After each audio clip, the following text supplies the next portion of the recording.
이영렬 서울중앙지검장 특별수사본부장의 수사 발표 약 12분간 이어졌습니다.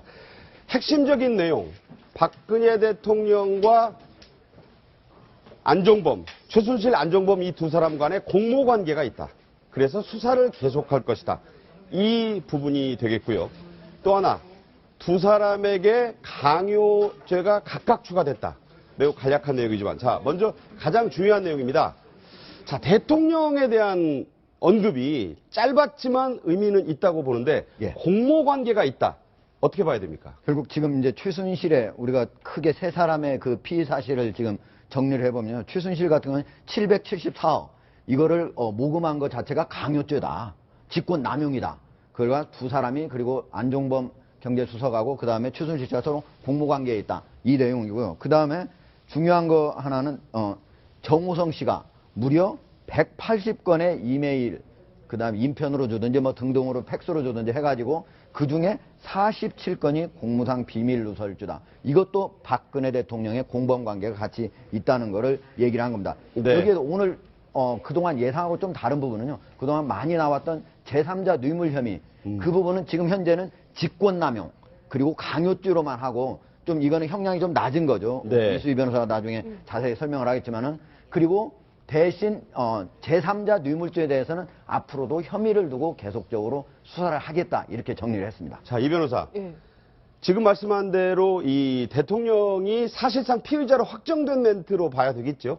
지금 뭐 이영렬 본부장의 그 말 그대로 한다면은 사실상 피의자라고 봐야 되는데 다만 이제 공소장에서는 공모하여라고 적힐지는 그거는 좀 두고 봐야 되겠습니다. 네. 조사를 사실상 피의자 공모 관계가 좀 확인이 됐다. 그러니까 조사는 그러니까 피의자로 공소장에 썼다는 얘기는 안 했잖아요. 예, 안 했어요. 그러니까 네. 이제 그 부분은 좀 더 뭐 봐야 될 것 같고. 근데 저는 지금 강요죄라는 거는 이렇게 그 의무 없는 일을 하게 했다 이런 거거든요. 좀 뭐 폭행 협박이 좀 약한 의미의 네. 영역을 행사해서 그러면 저 정도면은 왜 공갈죄를 적용을 안 했는지에 대해서는 저는 좀 불만입니다. 네. 공갈죄가 적용이 되면은 특경법에 의해 가지고 5억 이상이 되면 3년 이상을 받을 수가 있고 50억 이상이 되면은 무기 또는 5년 이상이 되거든요. 그러니까 강요보다는 더 확실하게 특경법이 적용되는 공갈 혐의를 적용했어야 예, 된다. 그래도 지금 포레카 인수에 대해서는 특히 적용했어도 될 텐데 왜 강요죄로만 했는지에 대해서는 뭐 검찰의 고뇌가 있었겠지만 그 네. 부분은 좀 뭐 법조인으로서는 좀 이해가 안 갑니다. 여하튼 지금 제3자 뇌물수수 혐의에 대해서 검토하겠다는 거라고 하면 지금 발표한 내용 중에 그 두 재단의 임원으로 하는데 최순실의 추천대로 임원을 확정했다라고 네. 되어 있어요. 그러면 두 재단의 성격을 정말 대통령이 저 국무회의 10월 20일 날 그 수석 비서관 회의에서 말했던 배수비? 예. 말했던 그 선의로 했고 뭐 문화융성 창조 경제를 위한 선의로 재단을 설립했다라는 부분이 좀 자발적으로. 깨진 거 아닌가? 자발적으로 했다는 부분이 깨졌다. 예, 좀 깨진 거 아닌가 그런 좀 생각도 해봅니다. 지금은요. 예. 이 재벌들 관련 773억을 53개 기업으로부터 거뒀지 않습니까?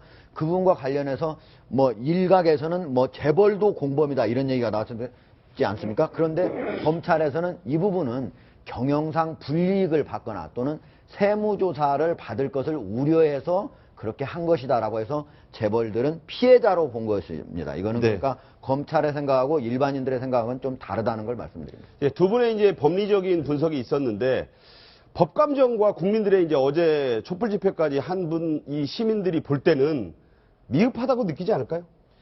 지금까지 사실은 언론은 이리저리 해서 의혹을 이제 파헤쳐서 보도를 하고 네. 그거에 따라서 검찰이 그냥 그 재확인하는 정도의 수사다 이렇게 볼 수가 있죠. 예. 왜 그러냐면 여기 검찰이 주로 얘기했던 것 중에 자, 이거 왜 이런 범죄 혐의를 확정했느냐면 진술 증거. 네. 이제 직접 검찰이 불러서 조사를 했으니까.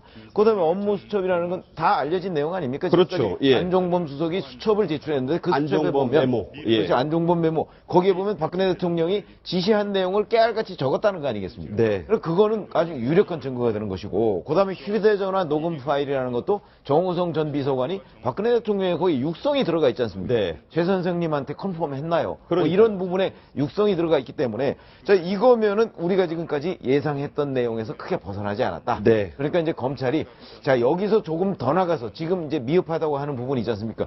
뭐 제3자 뇌물죄라든가 왜 그러면 뭐 강요죄 정도에 그쳤느냐, 뭐 공갈죄는 안 되느냐, 뭐 이런 부분이 있잖아요. 네. 이런 부분에 관해서 정서적으로는 이미 거기까지는 가 있는데 네. 검찰이 그게 아니고 조금 약한 부분으로 일단 이 시간이 그렇게 많지는 않았기 때문에 이해가 가는 측면이 있습니다만. 네. 그러나 그런 정서적으로 보면 그런 부족함을 당연히 느낄 수밖에 없을 것이다 이렇게 봅니다. 두 가지가 있습니다. 최순실 씨가 20일 만에 이제 수사받고 나온 거잖아요.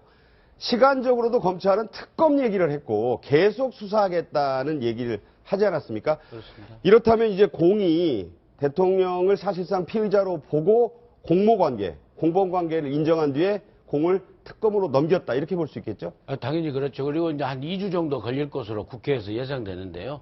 특검법이 이제 특검이 선정되고 하면 2주 후에는 모든 이제 검찰 수사가 특검으로 넘어가는 거기 때문에 당연히 이제 넘어가는 측면이 있다고 보고. 근데 저는 또 한편으로 어떤 수사 내용에 있어서 약간 미진한 부분도 있긴 하지만은 네. 정말 1948년 대한민국 정부 수립 이후에 최초로 현직 대통령이 형사사건으로. 형사사건으로 소출을 못하지만은 네. 그 피의자로 확정됐다라는 공소장의 내용을 봐야 되긴 알겠지만 어찌됐건 그 검사의 발표로 인해서 이런 측면에서 굉장히 큰 의미가 있다. 역사적인 날인데 그렇죠. 그리고 영광스럽지는 않은 역사입니다. 그렇죠. 이제 오역의 역사로 기록될 것으로 봅니다. 그리고 네. 이렇게 됨으로써 이제 국회에서는 또 하나의 의무가 부과된다고 생각합니다. 국회 국정조사가 진행 중이죠. 국정조사뿐만이 아니고 헌법과 법률에 이렇게 위반됐다고 될 때 대통령의 탄핵 절차에 들어가야 될 정치적 의무가 국회의원들에게 주어지는 거거든요. 네. 예, 그런 정치적 함의가 또 있습니다. 예. 하국장. 예.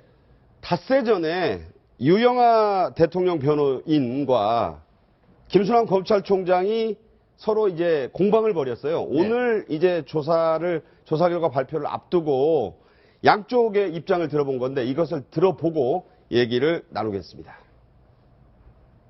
대통령 관련 의혹 사항이 모두 정리되는 시점에서 대통령에 대한 조사가 이루어지는 것이 타당하다고 생각합니다. 헌법상 모든 국민은 공정한 수사 재판을 받을 권리가 있고 이는 대통령이라고 하여 이해가 될 수 없습니다. 네, 김순환 총장은 이에 대해서 같은 날 이런 입장을 내놨습니다. 역시 김 총장 얘기 들어보겠습니다. 현재 수사 진행 상황에 비춰보면 대통령에 대한 직접 조사는 좀 불가피하게 이루어져야 하는 상황이라고 생각합니다. 변호사님, 저 얘기를 들어보면 이제 이번 주에는 미뤄뒀던 대통령에 대한 조사가 이루어져야 한다. 그리고 김순환 총장이 닷새 전이지만 그 방식을 얘기했다고 봐야겠죠? 예, 그럼 뭐 지금 말씀하신 대로 이 오늘의 발표 때문에 정치권은 이제 탄핵 소추 절차로 가야 된다는 이제 그 책무를 얻게 됐고 네. 또 검찰은 검찰대로 사실상 공모 혐의가 밝혀졌다고 그 혐의가 드러났다고 했으니까 대통령 조사에 대해서 피의자 전환을 해서 강제라도 조사를 할 수 있게 절차를 밟아야 될 것입니다. 그런데 아마 시청자분들 중에 궁금해하실 텐데요. 네네. 오늘 발표한 이 그 공소 내용으로 보면은 최순실의 경우에는 최장으로 살 수 있으면 15년을 선고할 수가 있어요. 이형렬 계산해 보시니까. 예, 계산을 하니까 한 15년, 최장 15년에 대해 사기 미수가 있기 때문에 안종범의 건수석. 경우에는 7년 6월.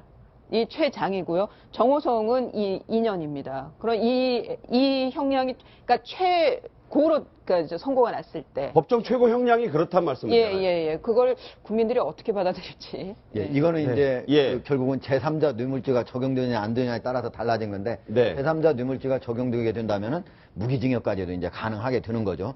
그런데 지금 이제 검찰에서 공범이다 이렇게 얘기를 한 건 아니고 검찰에서 공모 혐의 공모 관계가 있다. 정확한 공모 관계가 원칙입니다. 있으니까 예. 그거에 대해서 앞으로 더 수사를 하겠다. 제3자 뇌물죄에 대한 부분에 대해서 네. 이렇게 얘기를 한 건데 그러면 지금 현재 가장 관심이 있는 대목은 대통령 조사는 지금 유영하 변호사 같은 경우 이번 주에는 어떤 방식으로든 조사에 응하겠다 이렇게 얘기를 하지 않았습니까? 그랬어요. 예. 그런 거 보면 이제 조사를 해야 되는데 어떻게 그럼 과연 조사를 할 거냐? 과연 피의자인가 아니면 참고인인가?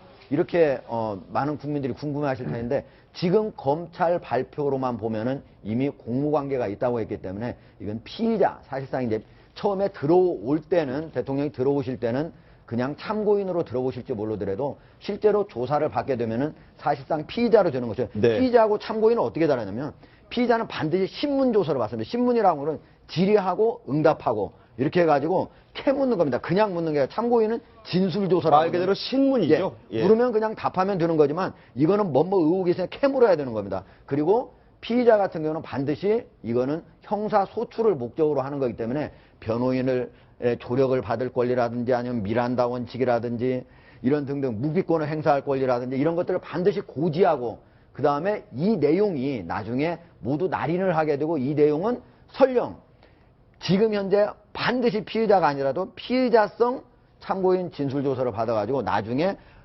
법원으로 가면은 형사소출을 할 수 있는 그런 증거자료로 쓰이게 된다. 이렇게 말씀드릴 수 있습니다. 그러니까 쉽게 말해서 그러니까 법률적으로 이제 설명을 하시는데 네네. 저는 사실 뭐 이건 이미 법률적인 단계를 훨씬 지났다고 봅니다. 네네. 대통령이 지금 관여돼 있기 때문에 법률적인 것보다는 오히려 국민 정서적으로 어떻게 판단하고 받아들이고 있느냐가 훨씬 중요하다고 보거든요. 그렇죠, 예. 그러니까 뭐 참고인이냐 피의자냐 별로 저는 그렇게 중요한 거 아니고 개념 규정이 문제지 국민들이 정서적으로 받아들이기에는 박근혜 대통령이 이미 피의자가 됐습니다. 네. 피의자가 됐고 마음속에는? 다만 그렇죠. 네. 다만 헌법상 이제 형사소출을 못할 뿐이니까 그건 법률적 처리하면 되고 재임 기간이 이제 끝난 뒤에는 형사처벌을 받겠죠, 당연히. 불소추 특권이 있으니까. 그렇죠. 네. 그러니까 이제 그 임기가 끝나면 뭐 조기에 뭐 퇴진을 하든 어떻게 됐든 여하튼 대통령직에서 물러나면 그 피의자로서 하여튼 그 형사처벌을 받을 것이다 하는 것이 분명한 것이고. 네네. 일단 자 공모 관계가 있는 것으로 판단하고 있다 이렇게 얘기를 했습니다. 그렇습니다. 검찰에서. 그러니까 이제 대통령을 불러서는